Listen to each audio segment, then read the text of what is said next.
Bienvenue dans le 56cast numéro 119.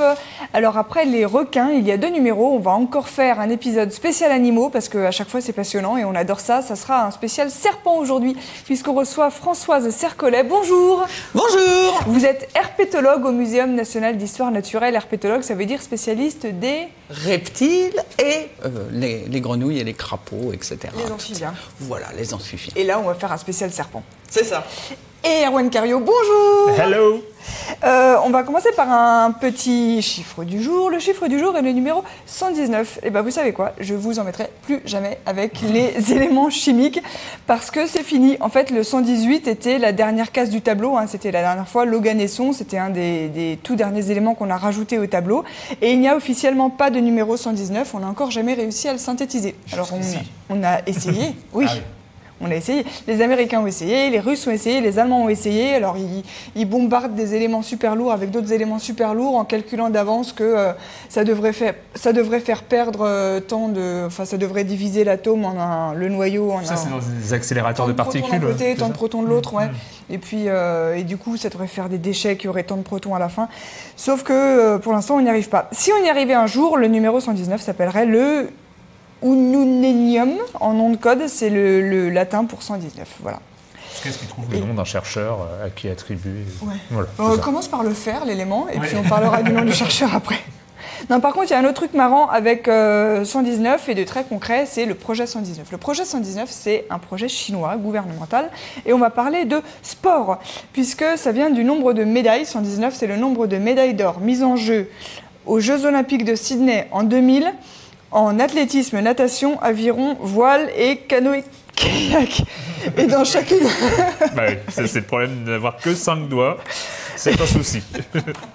Non, mais moi je comprends, hein, je suis pareil. Je tire mon téléphone. Non, mais je tire mon téléphone et puis je compte jusqu'à 5, le téléphone il tombe. Un jour, tu as eu 6 doigts. Ah oui, c'est vrai. Mais c'était une...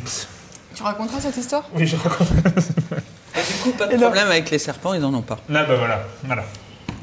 Mais si le serpent s'enroule autour du stylo et qu'il essaye de compter, ça va pas marcher quand même. Encore des graduations, ça. Pour faire les graduations, il doit s'étirer. On en parlera tout à l'heure, vous comprendrez, je vous promets.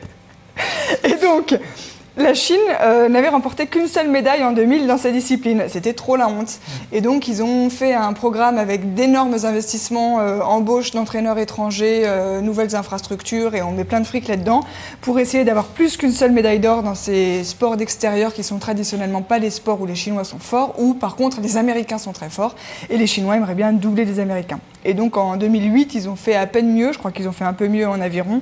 En 2012 et en 2016, comme me l'a fait remarquer Erwan, j'ai pas cherché les chiffres, je suis désolée.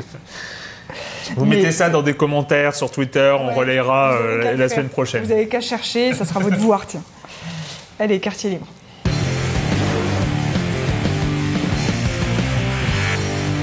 Françoise Sercollet, donc rebonjour, vous êtes herpétologue spécialiste des reptiles et des amphibiens au MNHN, le Muséum national d'histoire naturelle, et vous avez envie de nous parler aujourd'hui de serpents.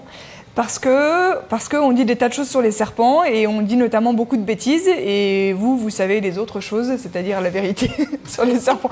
C'est à peu près ça, non? Ouais. C'est le but de cette émission. Il y a peu de personnes dont les serpents sont les potes. Enfin, Ah si, détrompez-vous, il y a plein de gens qui aiment bien les serpents. Je dirais, il y en a même d'autres qui les aiment tellement qu'ils en ont chez eux, par exemple. Ah oui. Donc, Alors, est-ce qu'on peut commencer par les gens qui les aiment tellement, qui dorment avec eux, et expliquer cette histoire de graduation, pour arrêter le suspense tout de suite? Alors, effectivement, sur le net, il y a pas mal de choses qui gravitent, de bêtises, etc. Et notamment, il y en a une à qui il faut vraiment tordre le cou. C'est l'histoire d'une femme qui, paraît-il, dormirait avec son serpent.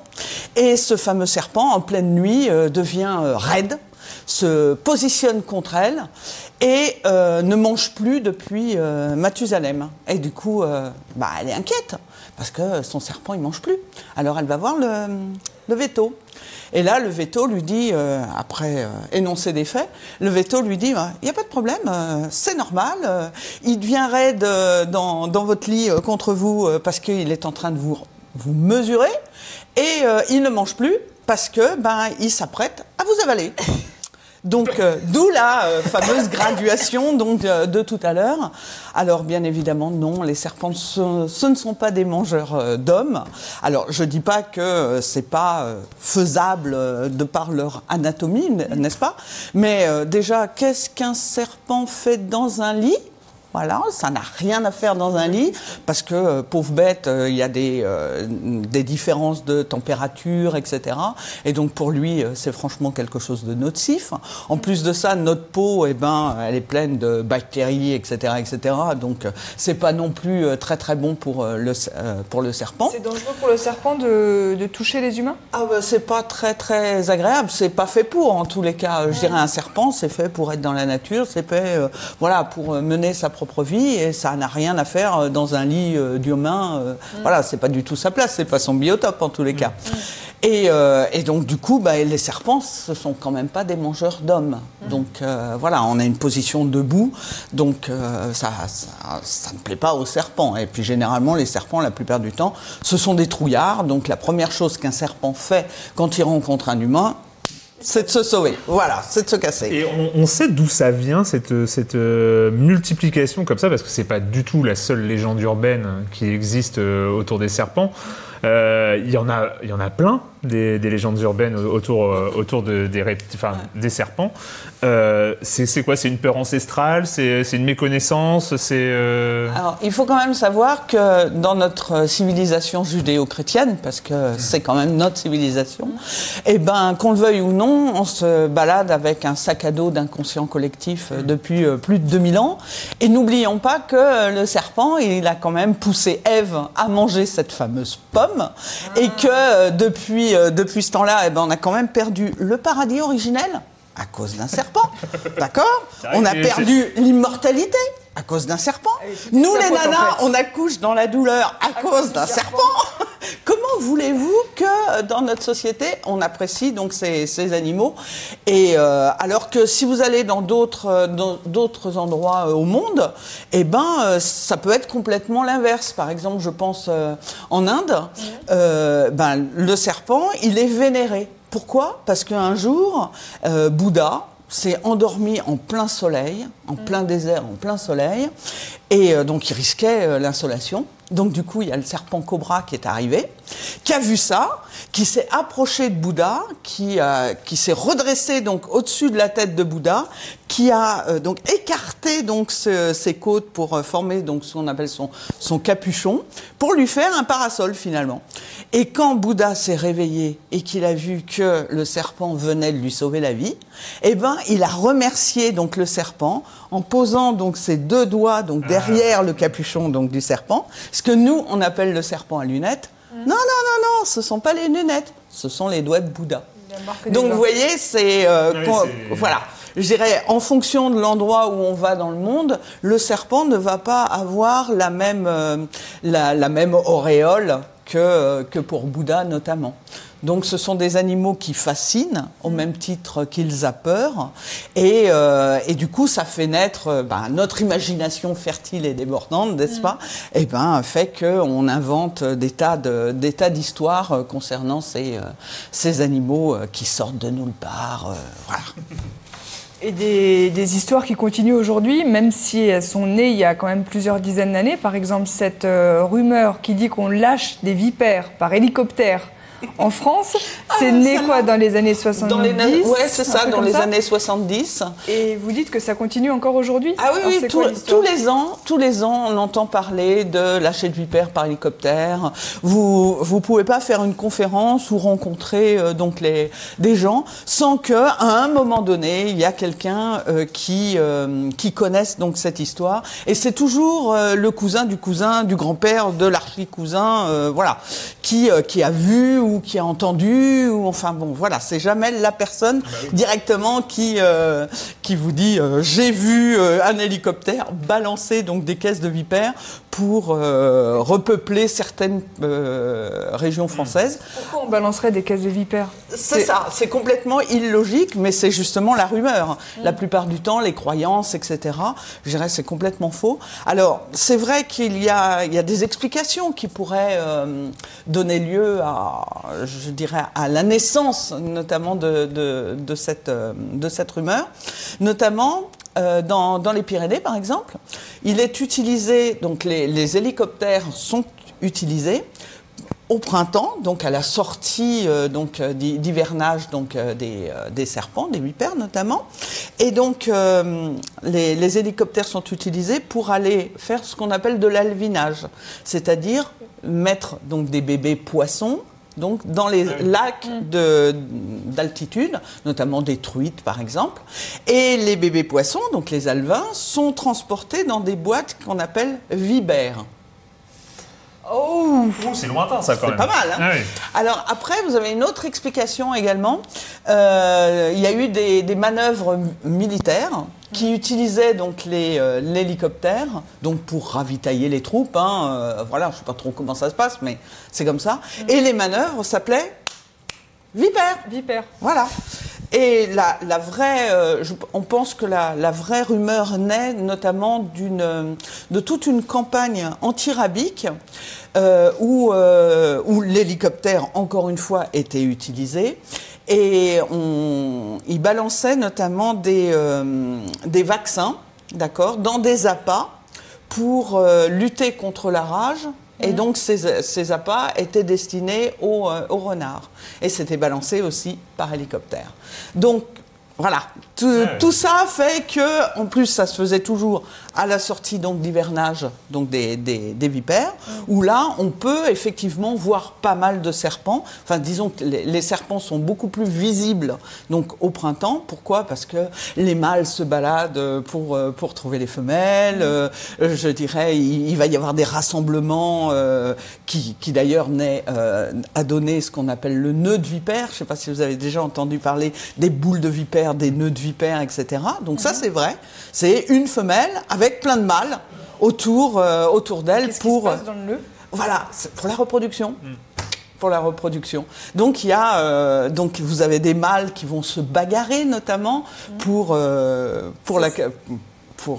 les beaux yeux de la belle, si je puis dire. Ça se bagarre comment, des serpents ? Alors ça se bagarre, vous avez deux mâles, d'accord, qui s'entrelacent comme ça et qui finalement font une sorte de danse ophidienne où le plus fort va abaisser donc la tête du plus faible. Donc c'est un peu comme voilà, c'est un bras de fer. Et donc le mâle le plus fort remportera donc le droit de copuler avec la femelle qui est dans le coin.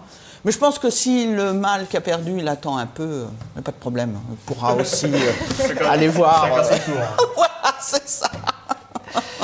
Comment vous faites pour étudier les serpents ? Est-ce que donc vous allez les voir sur place dans la nature ? Oui. Vous les photographiez ? Vous les capturez des fois ? Alors, capturer assez peu parce qu'il n'y a pas besoin... Enfin, moi, ce qui m'intéresse vraiment, ce sont les comportements donc, de ces animaux.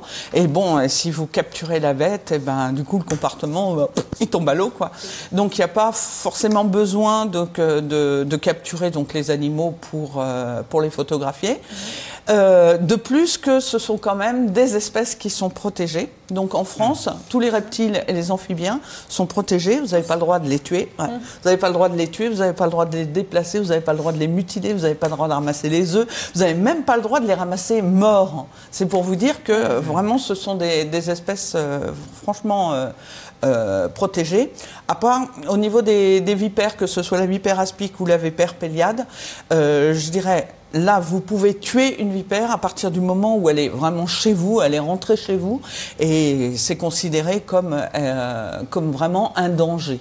Donc voilà. Donc là, mais plutôt que de tuer l'animal, dans ces cas-là, il y a plein d'associations qui ont mis en place donc des numéros de téléphone qui s'appellent SOS Serpent, où là, si vous avez un serpent chez vous, eh ben, mettez-vous en contact avec les associations donc, de votre région, et à ce moment-là, il y aura quelqu'un qui soit viendra, parce que c'est une vipère par exemple, soit vous expliquera que, par exemple, que l'animal qui est chez vous, eh ben, c'est pas une vipère, que vous risquez rien, que c'est une couleuvre, etc., etc. Alors justement, quels serpents on trouve en France ? Il n'y a que des vipères et des couleuvres ? Oui, que des vipères et des couleuvres, c'est tout. On a 4 espèces de vipères, notamment en France, donc 2 espèces qui sont donc les plus communes, à savoir donc la vipère aspic, que l'on va trouver plus dans le sud, c'est plus une vipère du chaud, si je puis dire, et la vipère péliade, donc qui est une bête qui est plus une vipère du froid, vu qu'on la trouve jusqu'en Scandinavie. Donc on va la trouver dans le nord de la France, on va la trouver en Bretagne, tant pis pour les Bretons, désolé, et on va la trouver par exemple dans le Massif central. Et vous avez 2 autres espèces qui sont franchement localisées, la vipère de Séoane que l'on va trouver dans le Pays Basque, et c'est tout. Et la vipère d'Orsini que l'on va trouver plutôt dans les Alpes-Maritimes, au Mont Ventoux par exemple. C'est une bête voilà, qui comme tous les reptiles de France, sont en voie de disparition parce que les populations se cassent la figure. C'est ça, c'est ce que vous avez dit. Et si toutes les espèces de reptiles sont protégées en France, c'est bien parce qu'il y a un danger d'extinction en fait. Oui. Alors effectivement, ce sont des animaux qui se cassent la figure au niveau des populations. Alors c'est surtout dû à la destruction des habitats. Donc, avec le remembrement, par exemple, le remembrement, c'était de refaire toutes les parcelles des petits champs en grands espaces, notamment de culture, donc avec la culture intensive, et donc l'arrachage des haies, etc., donc la destruction donc, des milieux avec la progression de l'homme qui a toujours besoin de plus, etc., etc., et on voit la nature se réduire comme une peau de chagrin, et donc du coup, les animaux qui y vivent, les populations se cassent la figure. On comprend bien que si on détruit une mare, par exemple, si vous asséchez une mare, c'est un lieu de reproduction. Et si les bêtes n'ont plus de lieu de reproduction, au bout d'un moment, la population, elle va se casser la figure. Parce que les serpents vivent dans les haies ? Non, alors oui, il y a des serpents qui vivent dans les haies. Vous avez des serpents qui vont vivre dans les tourbières. Donc tout ce qui est assèchement aussi des zones humides, c'est aussi une catastrophe. Pourquoi ? Parce que vous avez, par exemple, la vipère péliade, on peut la trouver dans les tourbières, mais vous avez aussi des couleuvres, comme la couleuvre à collier ou la couleuvre vipérine, qui sont des espèces semi-aquatiques et qui sont donc inféodées aux milieux aquatiques, vu qu'elles mangent des amphibiens et des poissons, par exemple. Donc on comprend bien que si on assèche une zone humide, bien évidemment, toutes les populations qui sont inféodées à cette zone humide vont disparaître, quoi. Dont les serpents. Est-ce qu'il y a le même problème qu'avec les crapauds, notamment, avec les routes, où ça fait partie de leur déplacement, d'aller à leur lieu de reproduction, et en fait, ils traversent la route et c'est un vrai carnage. Absolument. Et franchement, je vous rejoins complètement, parce que déjà, c'est vrai que ce sont surtout les grosses espèces qui sont impactées. Pourquoi ? Parce que grand serpent, voilà. Le temps de traverser la route. Voilà, il se fait écraser. Donc, en début de saison, ce sont surtout les mâles qui se font écraser parce que ils cherchent les femelles. Et après, ce sont les femelles qui vont se faire écraser parce que les femelles vont donc sur le bitume pour rechercher notamment la chaleur. Oui. Parce que ce qu'on n'a pas dit tout à l'heure, c'est que tous les reptiles et les amphibiens, ce sont des animaux à température variable, où donc leur température corporelle dépend de la température extérieure. Donc ça signifie que toutes les fonctions physiologiques de ces animaux donc dépendent donc de la météo et donc dépendent de la température. Donc bien évidemment, une femelle gravide, donc qui a des bébés ou des œufs notamment dans le ventre, va avoir beaucoup plus besoin de chaleur qu'une femelle qui aura rien dans le ventre, quoi. Donc du coup, elles se font écraser. Et là, j'ai un de mes collègues, notamment à Chizé, donc au CNRS notamment de Chizé, qui est en train de reprendre une étude sur le comportement donc des automobilistes face à un serpent, notamment sur la route. Donc, ils s'amusent, entre guillemets, c'est pas... voilà, à mettre donc, des serpents sur le bas-côté, d'accord, de la route, pour voir donc la réaction des automobilistes. Et voir... Ah, ça me fait peur. Voilà. Ah oui. Donc, beaucoup de gens font un écart pour aller écraser le serpent sur le bord. Oui, pour l'écraser. Mais ils sacrifient des serpents pour ça ? Ah non. Alors, soit ils vont prendre des serpents qui sont déjà morts, d'accord, et qu'ils réutilisent dans ce but, soit ils prennent carrément des serpents en plastique. Donc, sont rares les personnes qui, comme moi, disent à leur mari, quand ils voient un serpent sur le bord de la route, « Stop, arrête-toi !» Voilà. Ça, c'est quand même assez... Mais il y en a. Il y en a, mais assez peu. Il y a un vrai problème de déficit d'image qui est aussi responsable de cette diminution des populations. Un déficit d'image déficit d'image, une mauvaise image. J'ai cru que c'était des images, des photos. Non, il y a des très belles photos aussi, mais c'est... Oui, mais tout à fait. Ce sont des animaux qui chez nous, sont considérés comme, comme déjà des mal-aimés, ça... Voilà, avec un grand M, et qui sont franchement détestés par pas mal de gens. Donc, on écrase. Ça rappelle finalement des histoires comme le loup, comme les araignées aussi, absolument. ou ce genre de choses. C'est les craintes, les craintes populaires, en fait. Donc les chauves-souris, les rapaces, les araignées, enfin tous ces animaux qui sont finalement peu connus, notamment du grand public, parce qu'on s'aperçoit que une vipère, je dirais, c'est un animal placide.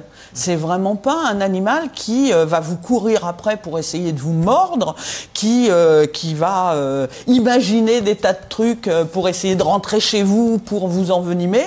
Tout ça, c'est complètement faux. Je dirais, la réaction du serpent, c'est vraiment de fiche le camp. C'est un serpent ne mord qu'à partir du moment où il n'a pas le temps de fuir, où il se sent complètement acculé. D'accord. Et donc, du coup, qu'est-ce qu'il a pour sa défense? Il ne peut pas vous balancer un coup de poing, il ne peut pas vous balancer un coup de pied. Donc, il mord. Oui, moi aussi, je mords. Donc, il n'y a pas de problème. Et ce qu'il faut également savoir, c'est que donc une morsure de vipère n'est pas suivie obligatoirement d'une envenimation. C'est-à-dire que la vipère peut vous mordre, mais ne rien vous injecter du tout. C'est elle qui décide. Voilà. Donc, on a beaucoup de morsures qui sont des morsures blanches, d'accord, ou sans venin. En proportion, c'est quoi? C'est la moitié du temps? En proportion, c'est difficile de le quantifier, dans la mesure où vous avez des gens qui vont arriver, notamment dans les hôpitaux, en disant « Je me suis fait mordre par un serpent, je me suis fait mordre par une vipère, regardez, j'ai la piqûre ». Parce que les gens pensent que les serpents piquent, alors qu'ils en ont. Ils ont des dents, donc ils mordent. Et finalement, c'est une piqûre de ronce. Donc c'est très difficile, je dirais, de quantifier le nombre de morsures et d'en établir donc le pourcentage de morsures blanches et de vraies morsures. Par contre, ce que l'on sait, ce sont le nombre de morts qu'il y a notamment par an en France. Et il n'y a même pas un mort par an. À ma connaissance, cette année, il n'y en a pas eu, l'année dernière non plus. Donc le dernier mort, c'était un herpétologue. Donc voilà, qui manipulait une vipère, et voilà, il s'est fait mordre 3 fois. Alors on ne sait pas trop dans quelles circonstances, mais en attendant, c'était quelqu'un qui avait la bête dans les mains. Voilà. Donc c'est vraiment ça qu'il faut retenir, c'est l'animal, voilà, il va mordre que s'il se sent agressé. Mais vous qui vous intéressez au comportement de ces serpents, est-ce que vous savez dans quel vous dites qu'elle prend la décision de mettre du venin ou pas. Est-ce que vous savez c'est quoi les conditions pour qu'elle morde avec venin et qu'elle morde sans venin ou c'est... Alors, c'est difficile encore une fois à savoir. C'est une question un peu parce précise. Que c'est très difficile de quantifier ce genre de choses parce que tout va dépendre aussi de la température, notamment. Parce que s'il fait chaud, si l'animal il est chaud, d'accord, il sera beaucoup plus actif que s'il est froid, par exemple, d'accord, parce que les serpents, ce sont pas des animaux à sang froid ou animaux à sang chaud. Ça, c'est pareil, c'est un abus de langage. Donc tout dépend donc de la température. Et donc, s'il est arrivé à sa température optimum, bien évidemment, il sera beaucoup plus énergique et il pourrait être beaucoup plus agressif. Ça, c'est tout à fait possible. Maintenant, imaginez que 5 minutes avant, la vipère, elle est mordue, une proie. Bon, le temps que le venin se refasse, etc., ça prend quand même un certain temps. Parce qu'elle a une petite réserve de venin qui se vide. Effectivement, elle a, je dirais, les glandes à venin, ce sont des glandes salivaires qui ont évolué donc, au cours de l'évolution. Donc, ce sont des glandes qui vont fabriquer notamment du venin, et donc, il y a une réserve de venin, d'accord. Il y a une lumière à l'intérieur donc, de ces glandes qui permet notamment de garder garder donc une certaine quantité de venin, mais ça se renouvelle, quoi. C'est pas quelque chose. Voilà. Et le venin, ça sert à tuer, immobiliser le plus rapidement possible la proie, d'accord? Ça, c'est vraiment la fonction du venin, et ça sert à la digestion de celle-ci. Voilà. Puisque le venin, c'est quoi finalement? C'est, je dirais, c'est un composé de protéines et d'enzymes. Et donc toutes ces enzymes vont permettre notamment la digestion donc de ces proies, parce que n'oublions pas que les serpents avalent donc une proie entière et digèrent tout. Ils font pas comme les rapaces, ce qu'on appelle des pelotes de réjection, c'est-à-dire on part cracher les os, les poils, etc., etc. Donc sous forme de pelote. Absolument pas. Ils digèrent tout. Donc du coup, il faut quand même, voilà, il faut quand même quelque chose. Tant qu'on parle de ce qui se passe dans la bouche des serpents, pourquoi ils tirent la langue? Ah, pourquoi ils tirent la langue? Alors la langue, déjà, elle ne pique pas. Hop, je tords le cou. Ça c'est fait. Ça c'est fait. Et c'est vrai que la langue, elle est tout le temps en train de sortir et de rentrer donc chez les serpents. Il y a une petite encoche comme ça qui lui permet notamment de sortir sa langue sans ouvrir la bouche. Alors, pour bien comprendre, on va prendre le cas où je suis un serpent, et puis les serpents, ça mange des souris. Donc Camille, vous allez jouer le rôle de la souris. Donc du coup, je sors ma langue, d'accord, et elle est bifide, donc elle est en deux parties comme ça. Donc ça signifie que mon petit brin, donc de droite, va se remplir donc davantage de particules odorantes de la souris que mon petit brin donc de gauche. Ok? Donc je ramène ma langue dans ma bouche. Là, j'ai un organe qu'on appelle l'organe de Jacobson et qui, lui, va analyser tout ce que la langue lui ramène comme information. Et qu'est-ce que la langue lui dit? Va à droite, parce que c'est à droite qu'il y a beaucoup plus d'odeur de la souris qu'à gauche. Donc finalement, la langue, ça sert un peu de stéréo, mais de stéréo à odeur. Un nez en stéréo. C'est ça. C'est un nez puissance oreille. C'est ça, c'est un radar à odeur. Et jusqu'à quelle distance à peu près ils peuvent jouer à ça? C'est pas très trop, immédiat mais voilà, quelques mètres, parce que plus ça va s'éloigner et plus voilà, quelques mètres, enfin je suppose. Peut-être 1 ou 2 mètres, j'en sais rien. Ouais. Moi, je le sais aussi. Je sais pas, j'ai toujours des problèmes avec les chiffres. Et tant qu'on en est dans les détails du corps, on parlait, quand on parlait requins il y a 2 semaines, on parlait des petites denticules qui forment la peau des requins. Qu'est-ce qu'on peut dire sur les écailles des serpents? Alors, les écailles de serpent, c'est composé de kératine, d'accord? Et donc, la peau du serpent, elle est déjà très élastique. Pourquoi? Parce que quand le serpent il avale notamment une grosse proie, toute la peau, voilà, ça s'étire. Les côtes aussi vont se déplacer pour laisser passer notamment la proie. Attendez, les côtes, ils ont des côtes? Oui, ils ont des côtes. Okay, ils ont des côtes. Le serpent, c'est un vertébré. Oui. Donc, son squelette, il est quand même relativement simple, puisque vous avez un crâne, vous avez des vertèbres, et donc sur la plupart des vertèbres, pas toutes, mais la plupart, vous avez une paire de côtes. D'accord? Et d'ailleurs, je dirais, il y a certains serpents qui vont marcher aussi sur leurs côtes. Donc les côtes, c'est très très important. C'est très très important. Donc du coup, je sais plus ce que je disais. Les écailles, la peau qui s'étire. Voilà. Et donc les écailles, donc c'est de la kératine. Et les serpents, ils ont une croissance continue, c'est-à-dire qu'ils grandissent toute leur vie. Nous, à un moment donné, on arrête de grandir, je dirais même qu'on va rapetisser, alors qu'eux, ils grandissent donc toute leur vie. Et du coup, ils vont avoir ce que l'on appelle le phénomène de la mue, c'est-à-dire qu'ils vont donc perdre donc, la couche superficielle donc, de la peau, d'accord, qui est morte, donc qui est cornée et qui est morte. Et donc pour cela, le serpent, en prémue, il va commencer à avoir les yeux bleus. D'accord, parce que les serpents n'ont pas de paupières. Donc c'est une écaille qui protège notamment leurs yeux. Et donc il va commencer à avoir les yeux bleus. Après, ces yeux bleus vont disparaître. Et là, il va fabriquer une espèce de substance graisseuse qui va se positionner entre donc, sa peau, d'accord, et la couche superficielle morte, qui est donc la mue, qu'on appelle aussi l'exuvie. Et c'est ça qui va notamment permettre donc de servir de lubrifiant donc à l'animal pour qu'il puisse retirer donc sa mue. Donc la mue, elle va commencer par le bout du museau, donc une écaille qu'on appelle la rostrale, et ça va se détacher comme lorsque vous retirez vos chaussettes. Donc, et ça jusqu'au bout de la queue. D'accord. Et ce que vous allez trouver notamment dans la nature, eh ben, c'est une exuvie qui va donc être la représentation donc exacte donc de l'animal, donc les cicatrices, les écailles, etc.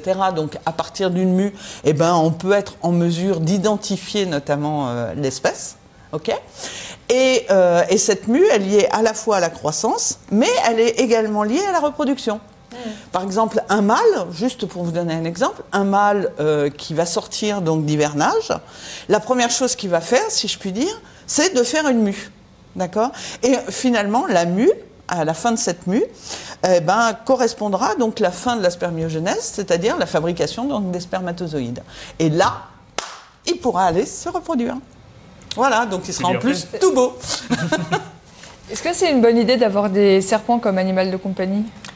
Alors, personnellement, je ne suis pas une terrariophile, donc je n'ai pas de serpent chez moi. Et voilà, c'est pas mon but. Et c'est vrai que ma sensibilité fait que mon émotion sera d'autant plus décuplée en trouvant notamment et en ayant la chance d'observer donc l'animal donc dans son milieu. D'accord, plutôt que de l'observer entre quatre murs de verre. Maintenant, il n'y a pas un problème d'espace vital et de stress psychologique à vivre. C'est certainement, puisque si on parle de domaine vital, par exemple chez une vipère, le domaine vital, c'est à peu près 1 hectare, un petit peu moins d'ailleurs qu'un hectare. Donc c'est vrai qu'un hectare de terrarium, c'est pas. Ça fait un peu grand.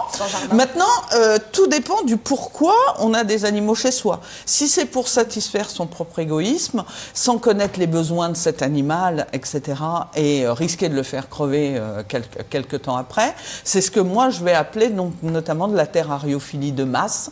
C'est-à-dire, voilà, un peu comme les chiens et les chats, on prend et puis une fois qu'on en a marre, soit on jette, soit ça crève, soit voilà. Donc on s'est satisfait immédiatement.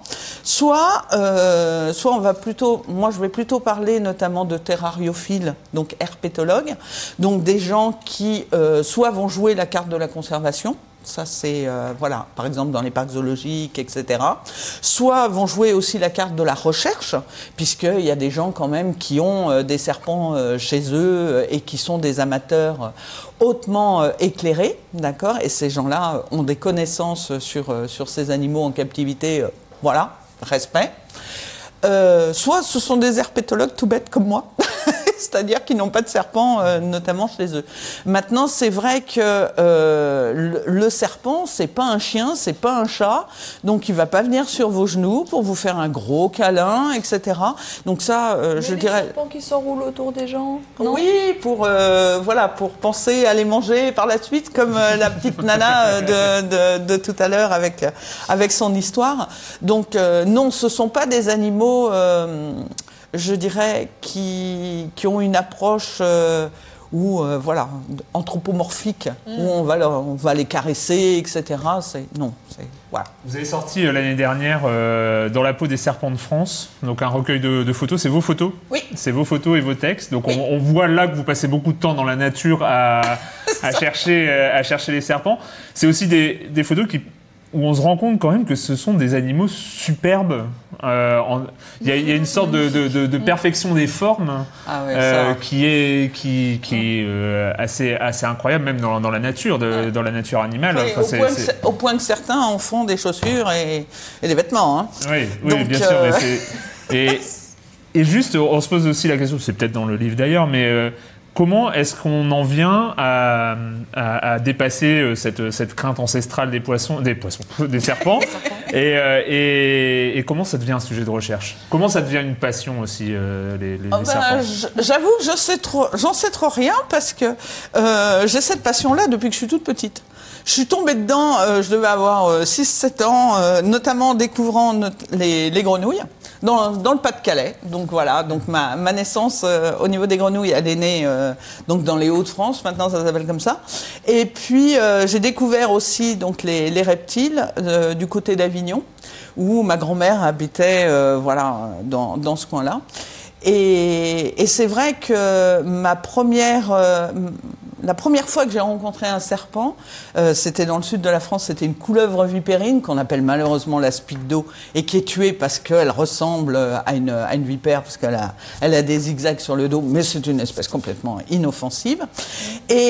Et pareil que beaucoup de gens m'avaient dit « Ah, va pas par là, c'est plein de vipères, va pas par là, c'est dangereux, etc. » On m'en avait fait aussi tout un monde, notamment des serpents, histoire de bien me ficher les chocottes.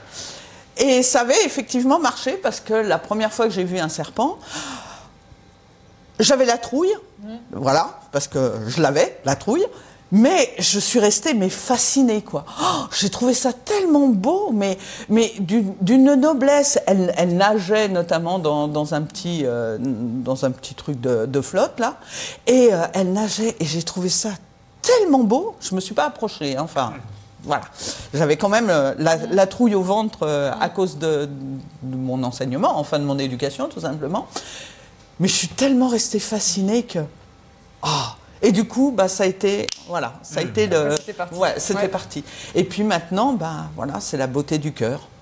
Et vous avez fait ce livre sur les serpents de France, et uniquement de France. Et uniquement de France. C'est le serpent à nous, ça. C'est ça, c'est nos serpents. Disons que j'en avais un petit peu marre de voir toujours des beaux livres sur les serpents, avec l'anaconda, le cobra, le mamba, le taipan. Ils sont par ailleurs magnifiques, mais ça n'empêche rien. Mais c'est vrai que, je dirais, qui va avoir la chance ou la malchance de rencontrer un mamba ou un crotale, voilà, c'est encore joué sur la fascination.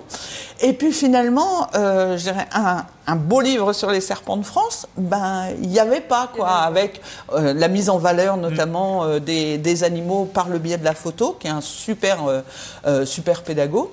Et donc du coup, on a lancé cette collection, puisque c'est une collection. Donc là est sortie donc l'année dernière donc les serpents de France. Donc voilà. Cette année, il vient de sortir les grenouilles, crapauds, rainettes, etc. Et puis l'année prochaine sortira les lézards, mais toujours de chez nous, donc du terroir, bien de chez nous. Non, mais ça permet aussi de savoir et de se rendre compte des animaux qu'on peut croiser aussi au quotidien. Enfin, absolument. Pas vraiment quand on habite à Paris, d'après ce que j'ai compris, mais c'est... Détrompez-vous, l'Île-de-France est riche au niveau des reptiles. Mais plutôt des couleuvres, du coup, vous nous avez dit que... on a deux vipères, on a deux espèces de vipères en Île-de-France. C'est vrai? Mais vous nous aviez dit que c'était au sud et au nord, alors moi mais que je les ai découverts. Voilà. Alors, en Île-de-France, on a notamment la vipère aspic, la vipère péliade. Donc voilà, c'est un peu la ligne de démarcation donc de ces deux vipères. Et on a notamment couleuvre à collier. Donc la couleuvre à collier, c'est le serpent le plus commun de France. Et c'est un serpent qui est super rigolo parce que quand il est inquiété, lui, il cherche un peu à fuir, bien sûr, mais sa façon de se protéger des prédateurs, c'est de faire la morte. C'est-à-dire, pouf, elle se met sur le dos comme ça. Elle devient toute flasque et elle vous montre donc ses plaques ventrales. Elle ouvre la gueule, il y a la langue qui pend. Et là, elle vide son cloaque et ça pue. Mais vraiment, mais ça pue sérieux. Et donc, ça veut dire aux prédateurs non charognards, je suis pourri et morte depuis trop longtemps, tu peux pas me bouffer. Donc c'est vrai que quand vous rentrez à la maison et que vous avez votre mari qui vous dit « T'as trouvé des couleuvres à collier aujourd'hui ?» Comment ça, j'ai trouvé? Parce que ça sent mauvais. Donc on a la couleuvre à collier en Île-de-France, on a la couleuvre vipérine, donc notamment dans le sud de la Seine-et-Marne. On a la coronelle lisse. Donc la coronelle, c'est une petite couleuvre qui, elle, est plutôt spécialisée pour manger des lézards, voilà, surtout particulièrement des lézards. On a la couleuvre d'Esculape. Donc c'est un grand serpent aussi qui est plutôt arboricole. Et depuis peu, on a trouvé notamment des couleuvres vertes et jaunes en Ile-de-France. Ah bah, comme quoi. Comme quoi. Je crois qu'on est en train de nous faire... Moi, j'ai envie de parler de serpents encore une demi-heure, mais on est en train de nous faire des signes. Vous avez totalement explosé le compteur. Arrêtez, taisez-vous. Bon, bah, peut-être qu'on fera un autre numéro sur les grenouilles un de ces jours. Ouais. Ça marche. Merci beaucoup, en tout cas, Françoise Sercollet. On va finir avec une petite vidéo d'animaux mignons, comme d'habitude.